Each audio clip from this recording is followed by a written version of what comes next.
Comunistas asquerosos tienen que salir todos de Chile.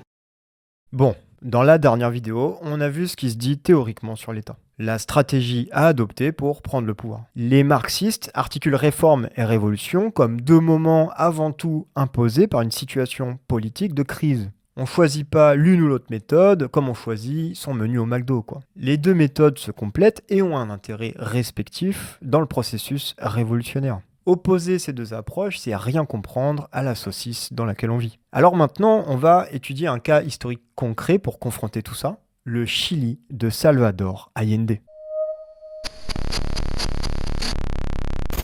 Alors, pourquoi le Chili, c'est intéressant ? Parce que pour la première fois de l'histoire, à ma connaissance, on a un vrai candidat socialiste avec un programme pseudo-révolutionnaire qui gagne les élections présidentielles, à la loyale, dans une république démocratique moderne bourgeoise. Mais avant de rentrer dans le détail de cet événement politique sans précédent, on va dresser un tableau sommaire du Chili avant Allende. Au XIXe siècle, le Chili subit des transformations économiques profondes. On passe d'une économie agricole à une économie industrielle, notamment avec l'exploitation du cuivre dans le nord du pays. Il y a une classe ouvrière qui émerge. Dans les années 1930, année de crise, les paysans du sud et les mineurs du nord perdent leur boulot. Il y a une grosse migration vers les grandes villes du pays pour trouver du taf. Les mineurs ont déjà une certaine culture de la lutte qu'ils importent en ville. C'est une période importante pour la structuration du mouvement ouvrier chilien. Le Parti communiste est créé en 1922. Le Parti socialiste, lui, est créé en 1933. Et qui est-ce qu'on retrouve parmi les fondateurs du Parti socialiste chilien ? Salvador Allende. Bon, et enfin, en 1953, on voit apparaître le plus gros syndicat ouvrier avec la CUT, la CUT, la Centrale unique des travailleurs. Toutes ces décennies sont des décennies de politisation du pays, d'organisation des travailleurs, de lutte. Toute cette effervescence va se cristalliser dans les élections présidentielles de 70. Élections qui font émerger une union de la gauche inédite, l'unité populaire. Avec, à sa tête, vous l'avez deviné, Salvador Allende. Alors, c'est qui ce mec ? Comme on l'a vu juste avant, il fait partie des fondateurs du Parti socialiste chilien. Il est médecin de formation et vient d'une famille bourgeoise plutôt privilégiée. Durant sa carrière politique, il a été ministre, puis sénateur. C'est pas la première fois qu'il se présente. Il est donc connu de la vie politique du pays. D'un point de vue politique, il a une formation marxiste. Pour autant, il prend certaines distances avec la stratégie marxiste en réaffirmant la possibilité notamment du réformisme dans certaines situations. La lutte révolutionnaire peut être le foyer guerriero, la guerre du peuple, l'insurrection et aussi bien les élections suivant le contenu qu'on leur donne. Pour certains pays, il n'y a pas d'autre possibilité que la lutte armée. Là où il n'y a pas de parti, pas de syndicat, là où il y a dictature, qui va croire à une possibilité électorale ? Allende, c'est donc un socialiste au sens noble. Son objectif politique, il est révolutionnaire et sa méthode réformiste. La stratégie exposée par Lénine pour prendre le pouvoir lui semble adaptée pour l'Europe, mais certainement pas pour le Chili. Alors, une fois au pouvoir, tout va très vite. Allende s'occupe des inégalités économiques, il s'attaque à la classe capitaliste et aux puissances occidentales impérialistes en nationalisant les banques privées, les assurances, les grandes exploitations minières, la grande distribution, en bref, tous les secteurs prioritaires. Pareil, dans le domaine agricole, il arrive à exproprier légalement les grandes exploitations pour les rendre aux paysans sous la forme de coopératives. Tout ça, il arrive à le faire en restant dans le cadre légal, en usant de tous les stratagèmes que la Constitution rend possible. Allende va aussi mener une grande politique culturelle, impression de livres, diffusion de productions artistiques. Il y a un véritable élan populaire dans le domaine artistique qui va accompagner sa réforme. Le peuple est enthousiasmé par la tournure des événements. Alors évidemment, vous vous doutez bien que la bourgeoisie ne se laisse pas faire. Déjà, l'unité populaire est minoritaire au Parlement malgré le succès des élections. La classe politique chilienne joue toutes ses cartes pour freiner Allende en l'accusant constamment de ne pas respecter la Constitution. Du côté de la bourgeoisie économique, on assiste à un phénomène singulier. Là où traditionnellement, c'est les travailleurs qui font grève, dans le Chili d'Allende, on assiste à des grèves de la production dirigées par les capitalistes eux-mêmes. L'objectif, c'est de foutre le pays dans la merde économiquement et de créer des tensions. On observe des grèves venant des commerçants, des professions libérales, des transporteurs privés, de l'industrie. Ces grèves, elles s'étendent donc de la petite bourgeoisie à la grande bourgeoisie, avec parfois des effets d'entraînement. Dans le cas de la grève des transporteurs, par exemple, c'est les gros patrons qui arrivent à entraîner avec eux les petits indépendants du secteur. Ensuite, il y a l'attitude du corps militaire face à la situation. Dès le début, deux grandes tendances émergent. Les interventionnistes, qui souhaitent prendre la situation en main par la force et virer Allende, puis les constitutionnalistes, qui refusent d'intervenir tant que le président respecte le cadre légal. Au début de son mandat, Allende a la chance d'avoir un chef des armées constitutionnaliste, ce qui va lui permettre de durer dans le temps avec son gouvernement. Puis il faut aussi compter sur les milices d'extrême droite qui se forment dès l'élection d'Allende. On pense au groupe fasciste Patrie et Liberté, un groupuscule qui gagne en influence sur la bourgeoisie et les classes moyennes à mesure que la situation se polarise.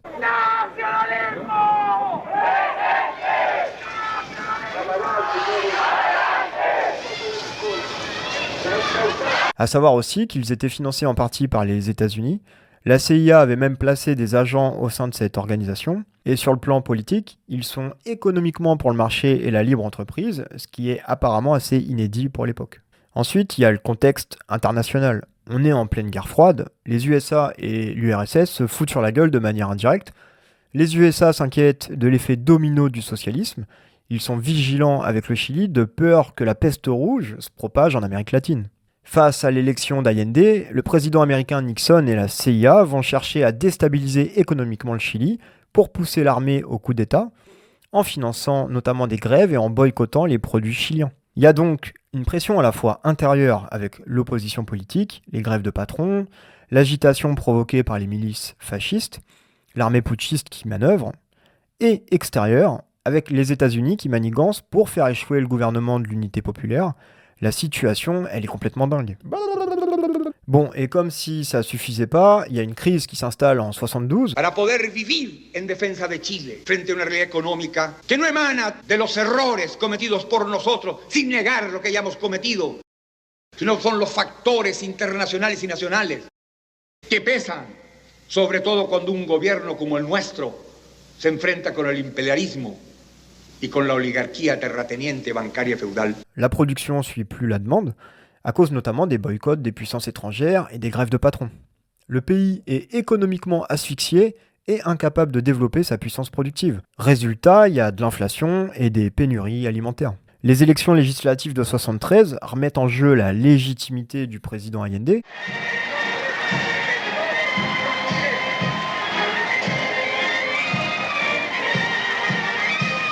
C'est la dernière carte légale que peut jouer la réaction bourgeoise. Et malheureusement pour elle, le gouvernement de rupture de l'unité populaire confirme son implantation institutionnelle. Les législatives sont une nouvelle victoire pour la gauche. Et la bourgeoisie chilienne, dos au mur, ayant joué toutes ses cartes, va rompre avec ses propres règles du jeu, celles de la démocratie libérale, pour basculer dans l'illégalité en envisageant la prise du pouvoir par la force.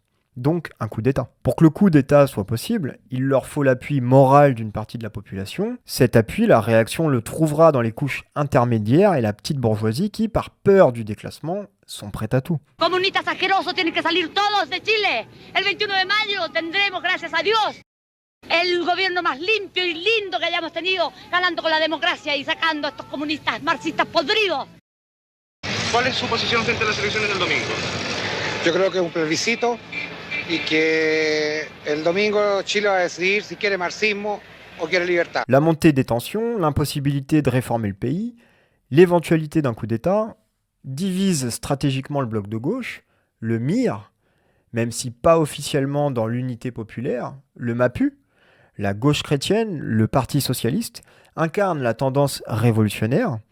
Ils pensent que la légalité a fait son temps et qu'il faut s'organiser et anticiper la réaction. De l'autre côté, on a le Parti communiste, le Parti radical, la gauche radicale, le MAPU-OC, qui souhaitent rester dans le cadre de la légalité jusqu'au bout. Bon, vous prenez pas la tête à tout retenir, hein, on s'en fout. Ce qui compte, c'est de capter qu'il y a deux tendances qui nous font retomber sur notre bonne vieille problématique réforme-révolution. Miguel Enriquez, le secrétaire général du MIR, le mouvement de la gauche révolutionnaire, est catégorique sur la situation. La situation est véritablement dramatique. Nous avons des entreprises nationalisées. C'est vrai. Nous pouvons imposer de l'organisation et quelques ébauches de planification. Mais nous nous heurtons à la grande contradiction. L'essence de l'État n'a pas changé. Elles ne sont rien de plus que des entreprises nationalisées dans une structure qui reste celle d'un État bourgeois capitaliste, où les mécanismes d'oppression et de domination restent aux mains de la bourgeoisie. Nous devons aller de l'avant. Nous devons passer à l'offensive et commencer à prendre progressivement le pouvoir avec les masses. Nous ne pouvons pas continuer à déléguer le problème de notre classe au gouvernement, aux intendants, aux ministres, aux parlementaires. Bon, indépendamment des initiatives du gouvernement, une partie des travailleurs et des paysans dépasse l'unité populaire par sa gauche en prenant de force certains secteurs de la production et en s'auto-organisant.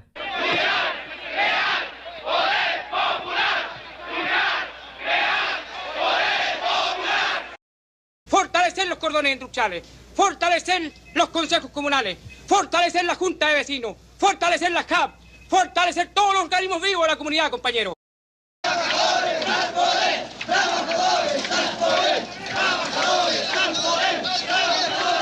Les tendances réformistes sont naturellement contre ces occupations qui délégitiment le gouvernement en place. D'ailleurs, on notera sur ce point que le Parti socialiste chilien est à gauche du Parti communiste puisqu'il soutient ces occupations. C'est la même problématique d'ailleurs avec l'armement de la population. De plus en plus de travailleurs et de citoyens réclament au gouvernement l'autorisation de s'armer pour défendre à la fois le gouvernement et les usines expropriées. ¿Qué es lo que tenemos que hacer nosotros para defender este gobierno? Unirnos. En primer Si lugar, vienen con armas ellos, ¿cómo le respondemos? tendríamos que también tener cómo defendernos. Yo creo que ese es el pensamiento de todos aquí. Al menos aquí nadie tiene un arma en este campamento, nadie. Y usted sabe que con mano, con palo no se puede hacer nada. Si vienen ellos con un arma de fuego, no se puede hacer nada. Il y a donc un manque de coordination du bloc de gauche qui empêche l'émergence d'un front commun et d'une stratégie commune pour contrer la réaction. Salvador Allende, il est coincé. Utiliser le système pour combattre le système, ça a ses limites. Le 29 juin 1973, un régiment de blindés attaque la Moneda. C'est le siège présidentiel.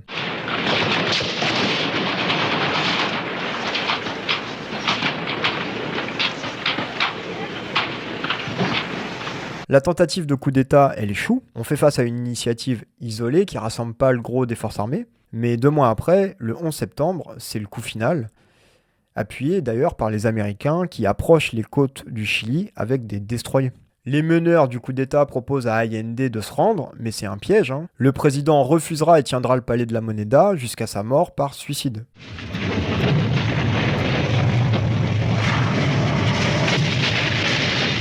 Je vous partage sa dernière prise de parole publique. Je n'ai qu'une chose à dire aux travailleurs. Je ne renoncerai pas. Dans cette situation où me place l'histoire, je paierai de ma vie la loyauté envers mon peuple.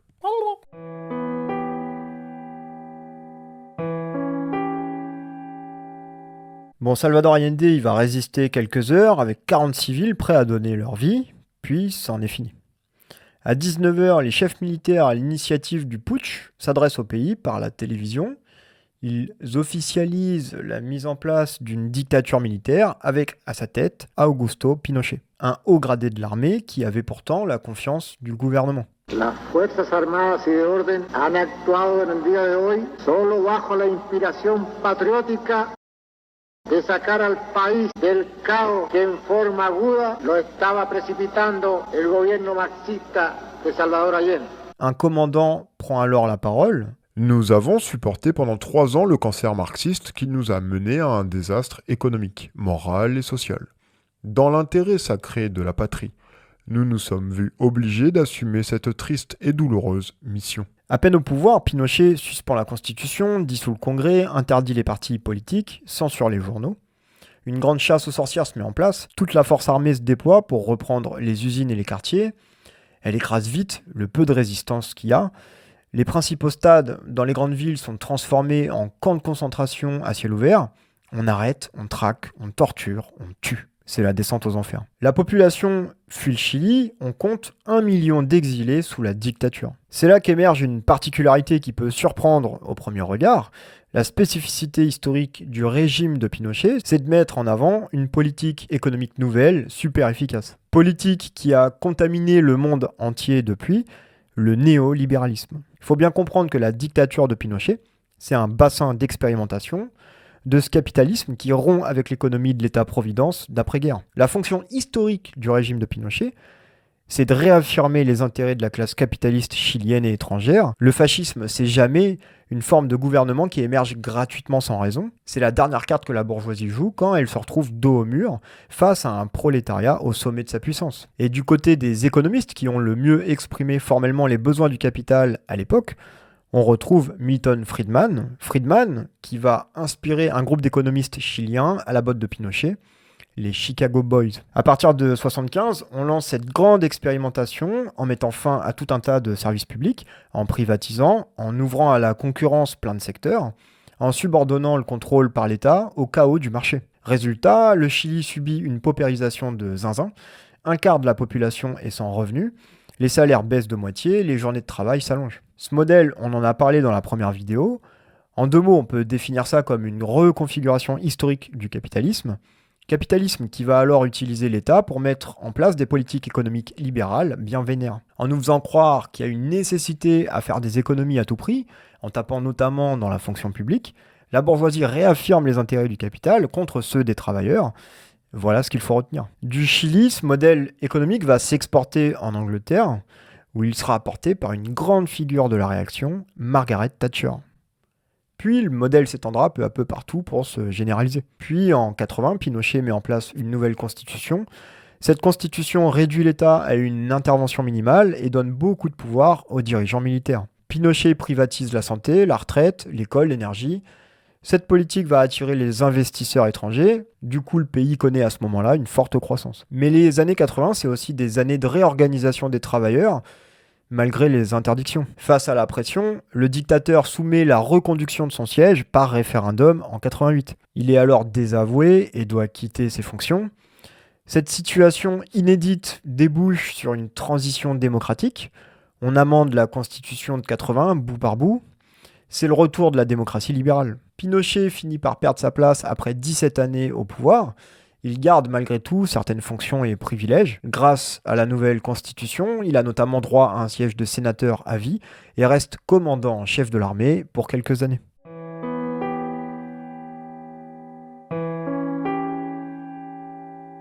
Bon, en 88, on assiste à un retournement de situation. Pinochet est arrêté à Londres à cause d'un mandat international espagnol concernant l'assassinat de ressortissants durant la dictature. Et aux surprises, Thatcher prend sa défense. Je sais combien nous vous devons pour avoir fait entrer le Chili dans une nouvelle ère, une ère fondée sur une véritable démocratie. Bon, finalement, il rentre au Chili sans être jugé et arrive à jouer de son état de santé pour vesquiller les procédures. Et proche de la fin et bien loin d'être sénile, il déclare « Aujourd'hui, proche de la fin de mes jours, j'assume la responsabilité politique de mes actions. » Bon, il meurt finalement à 91 ans en 2006 et laisse derrière lui une constitution qui freine les aspirations des nouvelles générations.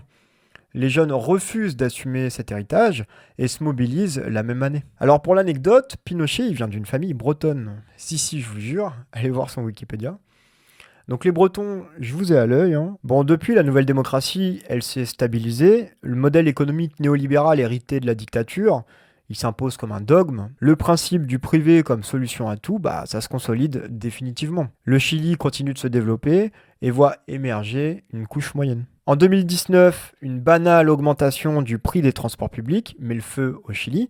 C'est le fameux événement fortuit de Mélenchon. Le peuple se met en mouvement, la question de la répartition des richesses, elle réapparaît. On compte jusqu'à 1,5 million de manifestants dans la capitale Santiago. C'est historique.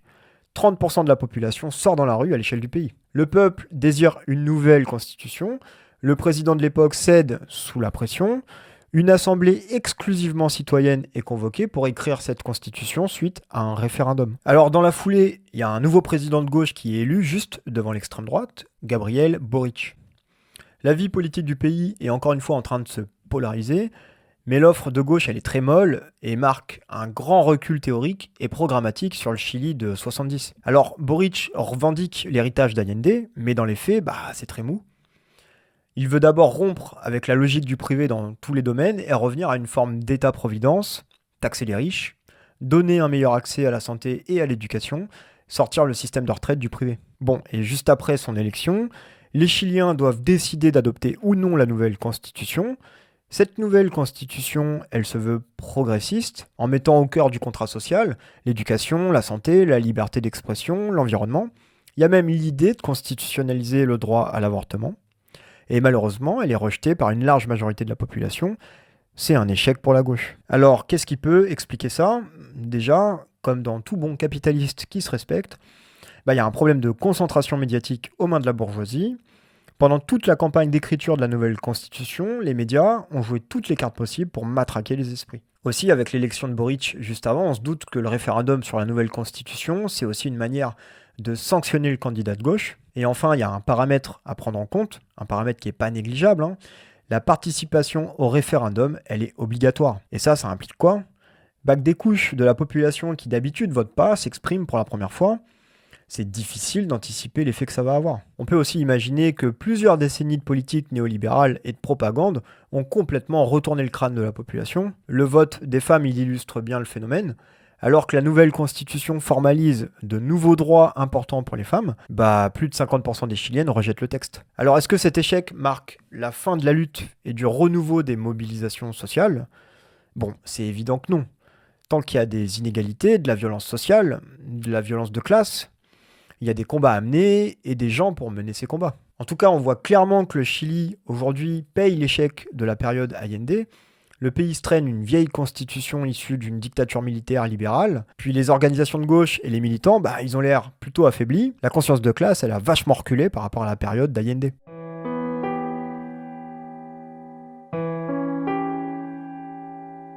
Alors maintenant qu'on en a fini avec ce long récit historique, qu'est-ce qu'on retient de tout ça ? Déjà, on pourrait se dire que la victoire électorale de Salvador Allende déjoue l'analyse marxiste. Pourquoi ? Parce qu'une lecture un peu trop mécanique nous fera dire qu'il est absolument impossible qu'un candidat, allant contre les intérêts du capital, remporte les élections. Mais ça, c'est une lecture trop réductrice de l'articulation entre la base économique et son expression institutionnelle. L'infrastructure produit aussi ce qu'il a nie. On doit par exemple considérer le marxisme comme un produit du capitalisme. La théorie marxiste, elle n'a pas été élaborée en dehors de la société capitaliste. C'est même l'inverse.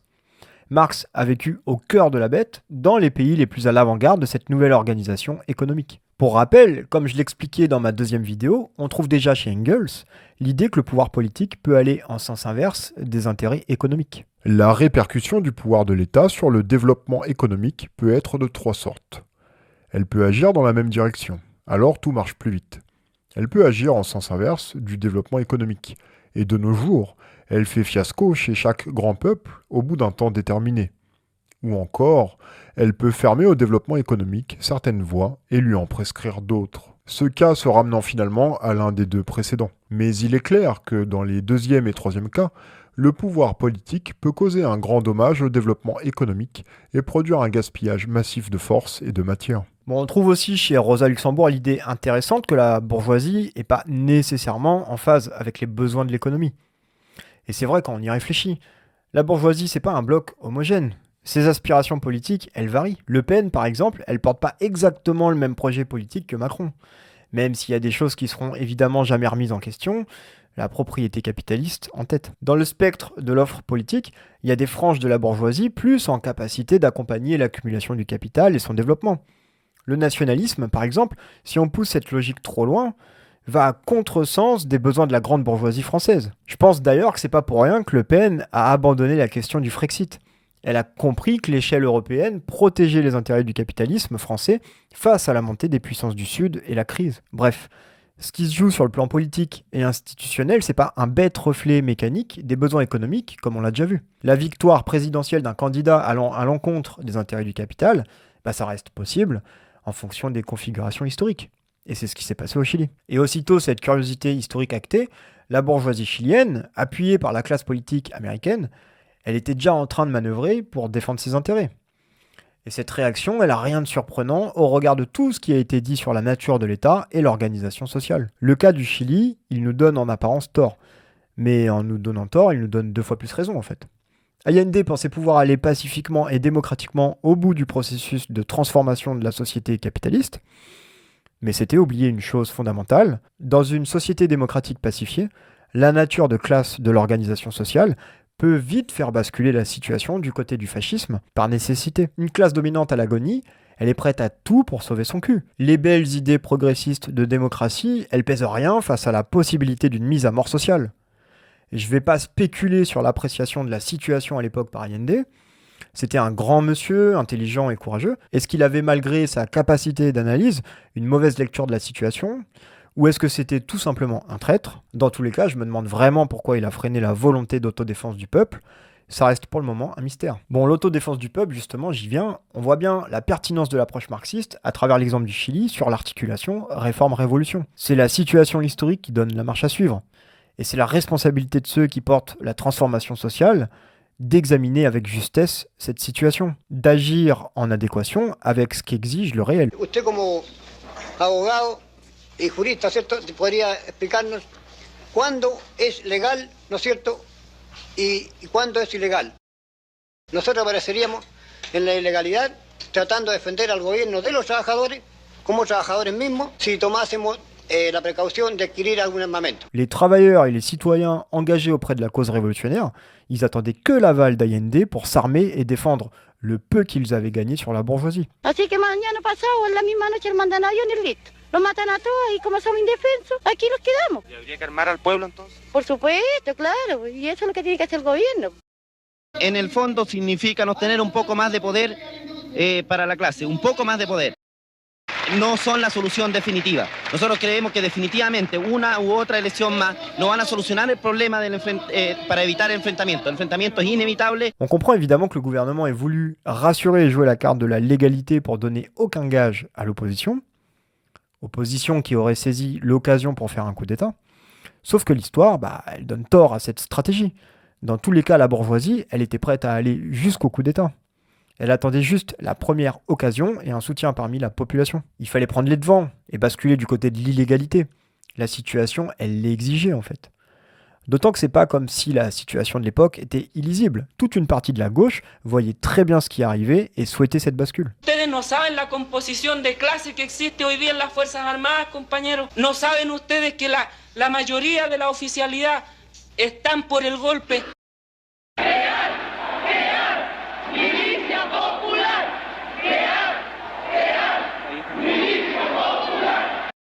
Trabajadores estamos en nuestro puesto de combate, que es nuestra fuente de trabajo, construyendo los elementos necesarios para defenderlos hasta el último ante cualquier arremetida del fascismo o ante cualquier intentona de otros sectores de las Fuerzas Armadas que intentaran derrocar el gobierno.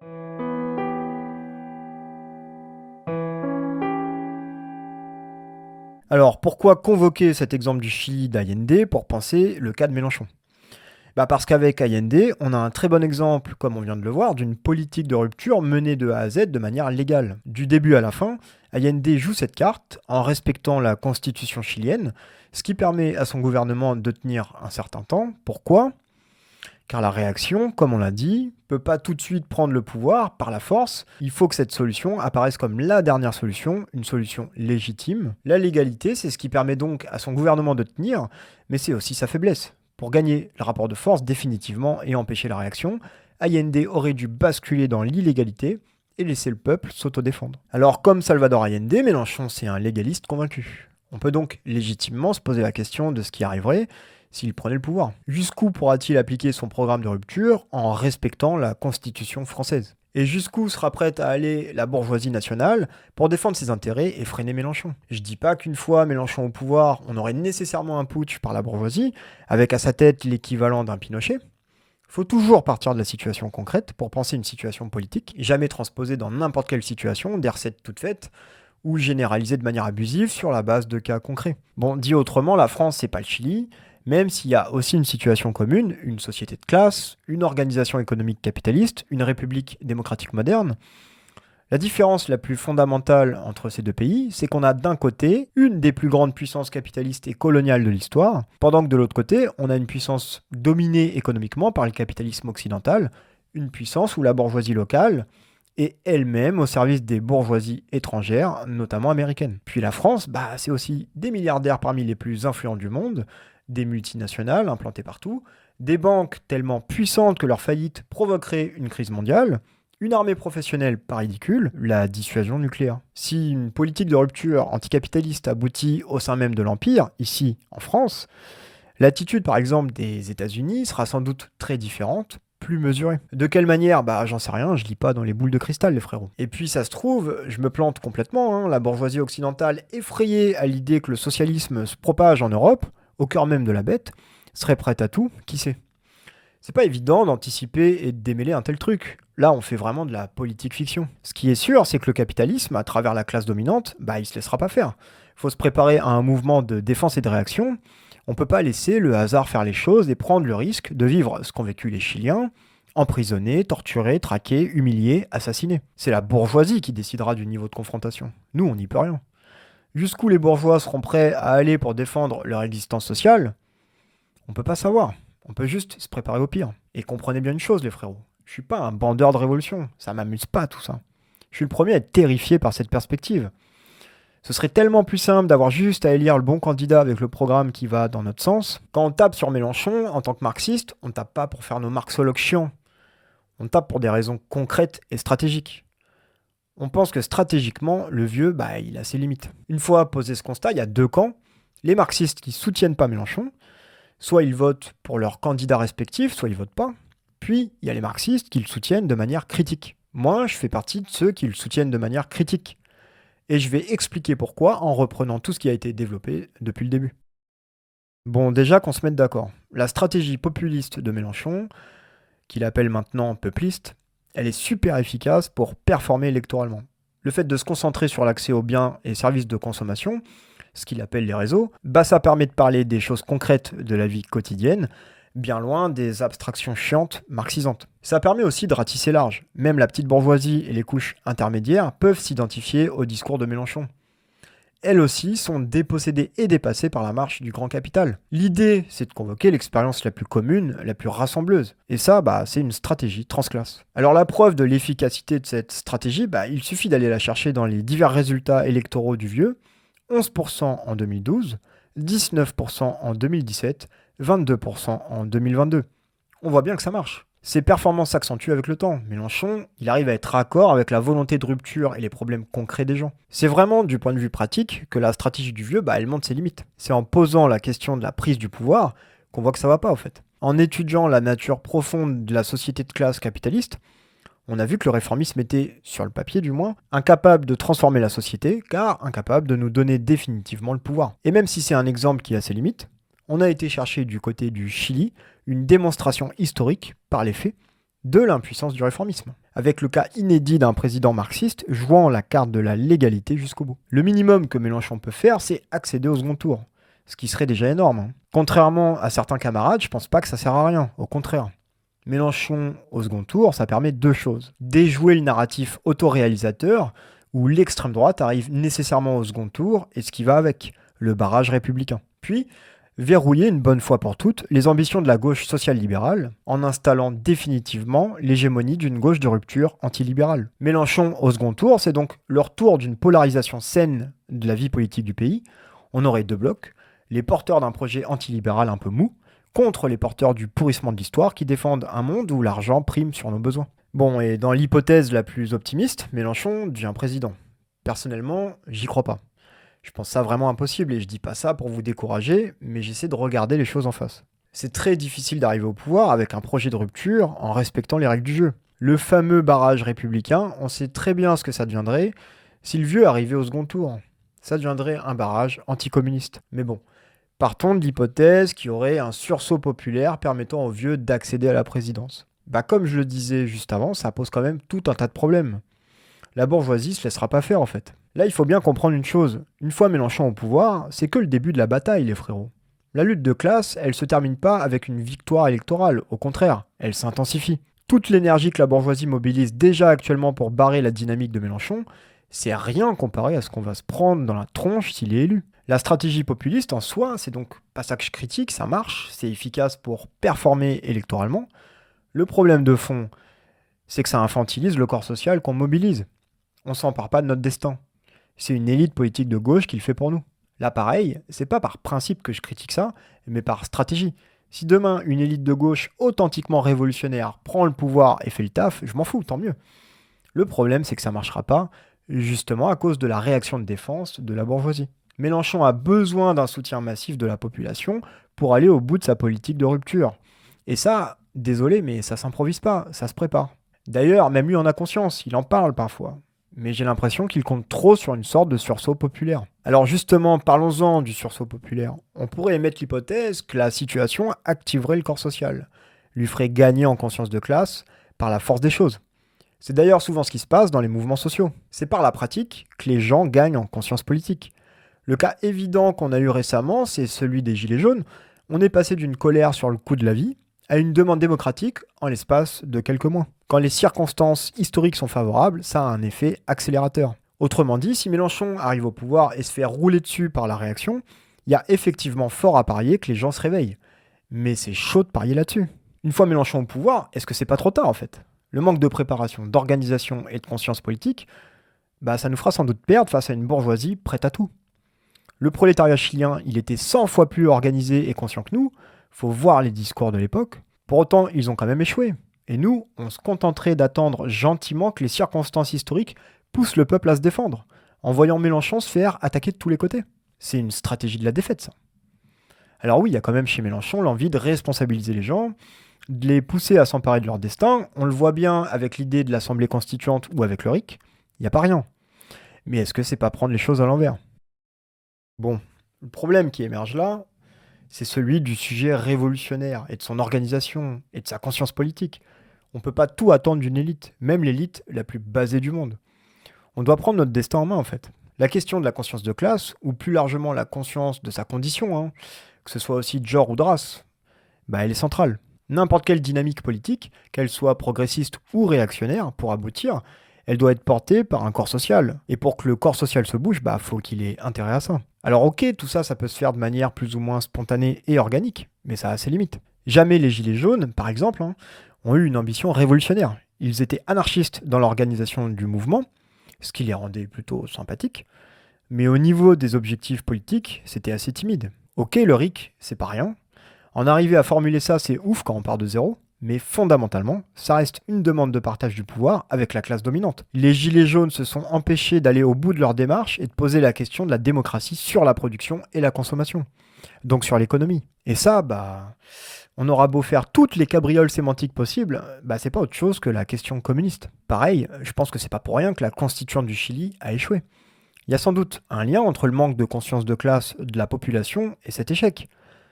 Pour rappel, le vote était obligatoire, la majorité de la population avait intérêt à cette nouvelle constitution. Elle a pourtant été rejetée de manière écrasante. 62% des votants ont rejeté le texte, c'est une dinguerie. Alors faudrait étudier ça plus dans le détail, il faudrait aussi étudier le cas de la constituante en Islande par exemple.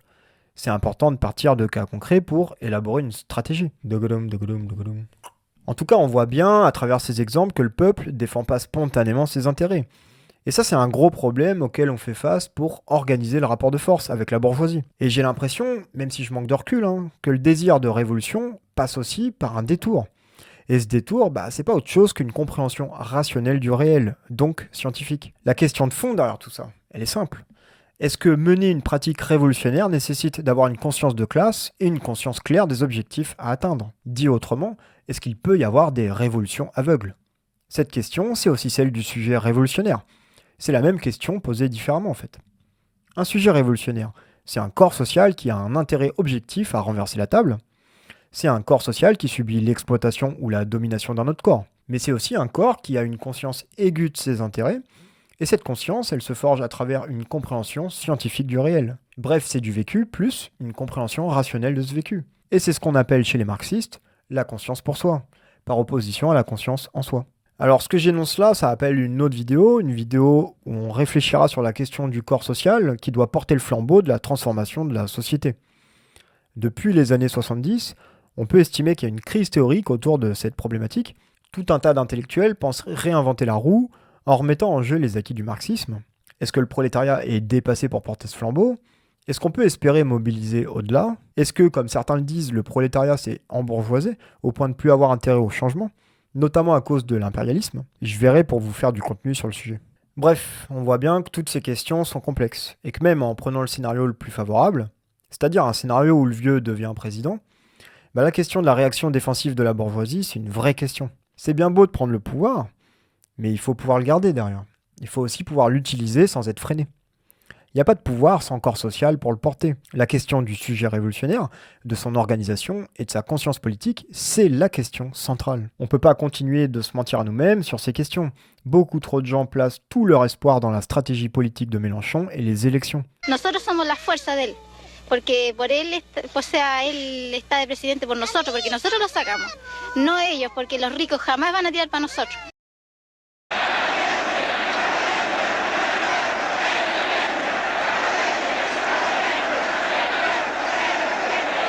Ouvrir les yeux sur les limites de sa stratégie politique, c'est gagner du temps et nous rendre plus forts sur le long terme, à condition d'agir. Prendre conscience de ça, c'est déjà faire la moitié du chemin.